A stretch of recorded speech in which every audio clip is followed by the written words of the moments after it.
pri niektorých veľmi kritických aplikáciách nie je kontrolovanie uťahovania iba pomocou limitov pre moment a uhol postačujúce. Jediným spôsobom, ako vyriešiť tento problém, je mať systém, ktorý automaticky porovná každú krivku z utiahnutia s preddefinovaným súborom údajov.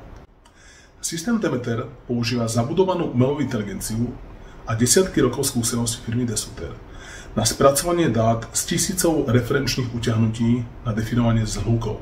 Následne je pre každý zhluk definovaná referenčná krivka. Kedykoľvek sa viete pozrieť na rozdelenie výsledkov, detaily zhlukov a upraviť nastavenie jednotlivých modov. Vždy, keď je spravené nové utiahnutie, nové údaje sú automaticky porovnané s referenčnými dátami z zhlukov a následne buď priadené ku jednému zo zhlukov, alebo označené ako potenciálne problematické. Keď sa objaví potenciálna chyba, systém generuje chybovú hlášku. Táto hláška sa následne zobrazí buď na vyhodnocovacom paneli, alebo na telefóne zodpovednej osoby.